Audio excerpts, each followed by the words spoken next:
And today I wanted to go over why the cost of insurance does go up. It seems to be one of the number one questions that we get here at the office. Why did my insurance go up? There's several different factors for it on insurance. So just want to kind of go over what some of the reasons are, and maybe it can help you save some money when it comes to insurance, whether it be home or car or whatever it may be. So just like with everything else, inflation has been a huge hit over this last year, 2 years. In fact, it's at an all-time high for over 50 plus years. So obviously your dollar's worth a little bit less. I do understand Social Security probably gave you, if you're on Social Security, only gave you a 6% raise and everything went up 20%. Happens with people that are working as well. If the price of everything goes up, therefore, also insurances went up as well. It does for most companies on that, and inflation is a reason for it. The second part of basically insurance and why it goes up, it's the law of large numbers. Now, I understand you personally might not have had an accident or a claim or anything like that, but in every state, there is a state insurance commissioner, and the state insurance commissioner's job is to basically make sure that no insurance company is going to go under by checking the amount of claim dollars that have been processed, as well as the number of premiums that have been processed. So, for example, let's just take a simple equation. Okay, so let's say, for example, the insurance company collected $1 million in premiums, but had $1.2 million in claims. Okay, so the difference is 20% between the amount of premiums collected versus claims paid. So a negative 20%. So what the insurance commissioner is going to do is tell the insurance company that 20% needs to be made up. Now, they will give it to the insurance company and allow them to kind of spread that around to people that maybe have more claims or are in a higher risk area if it has to do with the house. Maybe it's a larger risk to brush fire or storm or whatever it may be, but they can't pass that around. But that's one of the major reasons why your insurance policy would go up. I understand you don't want to pay, and nobody wants to pay for everybody. But when we look at the cost of insurance versus what it covers, it's a tremendous value. For example, let's say I was paying $1,000 a year for this one particular car with full coverage, and I'm paying $1,000 a year for it. Let's say I had an accident. Accidents happen. That's why we have insurance. So I got in an accident, and then all of a sudden, it totaled the car. So I had a deductible of $1,000. They valued the car at $12,000. So now all of a sudden, they're writing you a check for $11,000. Now, I will tell you this. Insurance is not meant to be there where you end up ahead on the insurance company. Obviously, we have to service it. We have to make changes for you. We have to make sure you're legal and everything with the state. So there are some costs involved with insurance besides I paid in $1,000 and I didn't get nothing back. That's not necessarily how it works. It is there in case of a super bad time, something happening. So, for example, I totaled my car, or I lost my house to a fire, tornado, or whatever it may be. So just for example, let's say your home insurance was $2,500 and your house got destroyed. Well, you would have, so you had a $2,500 deductible and you had a home insurance for it was $2,500. But by the time they pay for the structure to be rebuilt, all your personal property on the inside that's on the limits of your policy, for you another place to live, let's say it was a $500,000 home, they might have spent $1.3 million on a policy that cost $2,500 for the year. And that's why law of large numbers, you're able to insure stuff for a lot less than what it would cost you to replace it all by yourself.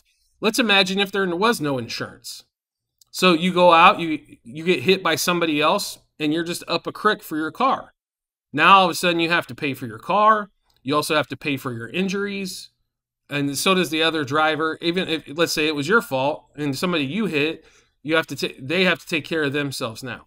So the choices are, do we pay for insurance or do we take a lot of chances? Basically, when it comes to insurance, what you're doing is trying to avoid risk.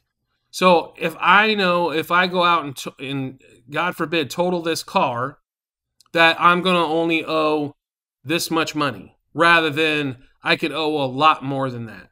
So let's say there was no insurance, but somebody could sue you if you got in an accident. How much of us would have been in court over that?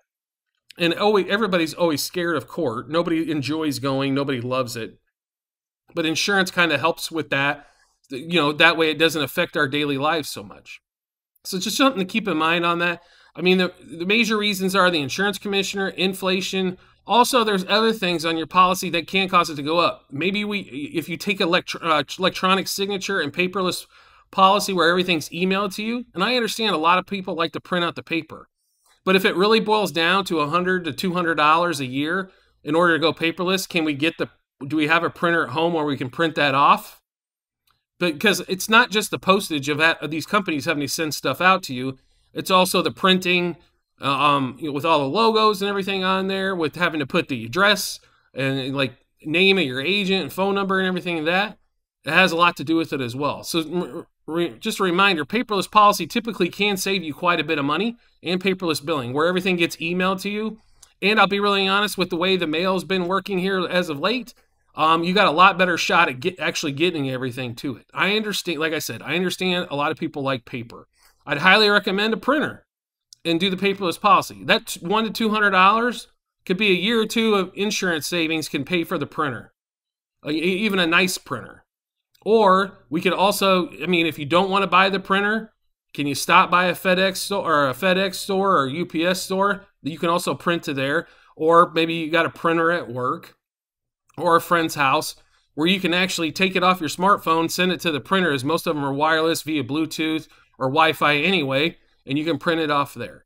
So just make sure you keep that in mind. I mean, the paperless is a huge option. I always recommend everybody take it.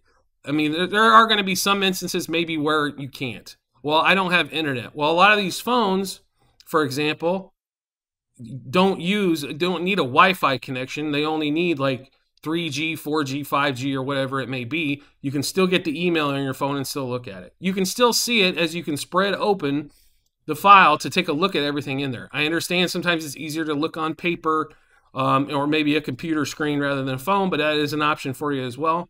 So just keep in mind there are some ways to save money besides raising your deductibles or lowering coverage, or maybe getting rid of some feature that you really like on your insurance policy and by saving some money. But that's the reason why insurance policies go up, is that the almighty dollar, inflation of the dollar, obviously.